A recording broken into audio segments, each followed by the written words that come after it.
చెత్త ఆరవేయబడుతుంది కదండి. ఇది చెత్త ఏంటండి? ఇది చెత్త అని చెప్పండి. సిస్టర్ గారు చెప్తున్నారు, మాదిరి లేకపోవడం చెత్త. ఇంకా ఆదివారం ఆరాధన మానేయండి, ఆరాధన నిర్లక్ష్యం చేసేవారు చెత్త. మాట్లాడి లోపడము, నడవడికి మార్చుకోలేదు. వాళ్ళకంటే నేను మనకు బాగా చెప్తాను, అది అది చెత్త. దేవునికి ఓడిపోవడం చెత్త. ఆత్మీయ స్టేట్మెంట్ కాకుండా, జనరల్గా కాకుండా స్పెసిఫిక్గా ఇదే చెప్పు. నేనేమంటాను చెప్తా.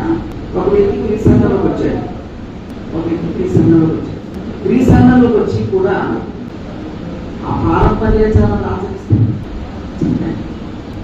ఆ క్రీస్తులోకి వచ్చి ఇంకా ఆ మంచి రోజులు చెడ్డ రోజులు చూపుతాడు. ఆ క్రీస్తులోకి వచ్చి ఆ ముహూర్తాలు చూపుతాడు.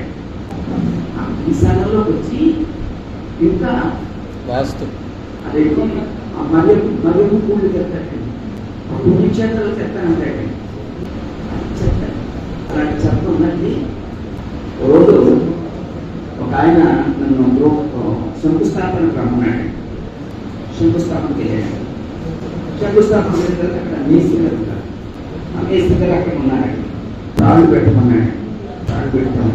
మొదట మీరు రాయి కాస్త సిమెంట్ ప్రార్థన చేశాను. అప్పుడు రాయి సిమెంట్ వేసిన తర్వాత 3 సార్లు వేయమన్నాడు. నేను ఒకసారి వేసాను. ఆ తర్వాత ఈ డైరెక్షన్లో వాళ్ళు నవధాన్యాలు తీసుకొచ్చారు, కొబ్బరికాయ తీసుకొచ్చారు, తమలపాకులు తీసుకొచ్చారు, అన్నీ తెచ్చారండి. అప్పుడు ఈ మేస్త్రి గారు కొబ్బరికాయ కొట్టుకున్నాడు. నేను ప్రార్థన చేశాను, అమ్మా చుట్టాల బంధువులు ఉన్నారు, నేనేమనలేదు అమ్మా, నేను ప్రార్థన చేసి వెళ్ళిపోతాను, ఆ తర్వాత మీ గొడవ చేసుకున్నాను వచ్చేసాను. ఒక ఆయన ఆదివారం ఆరాధన జరుగుతుంది, పట్టుకొచ్చి పలానా రాత్రి పలానా 12:45 శుభముహూర్తాన వివాహం నిశ్చయించడమైంది. ఆ పేపర్ తీసుకొచ్చి సండే ఆరాధనలో అనౌన్స్ చేయాలి ఆ అమ్మాయికి. అప్పుడున్న స్థితిలోకి నారాయణ శుభార్తికి ఏమన్నాడంటే, పలానా సహోదరుడు వారి కుమార్తె పరిశుద్ధ వివాహము రాత్రి 11:45 పలానా స్థలంలో నిశ్చయించడం జరిగింది అని నేను అనౌన్స్ చేశాను.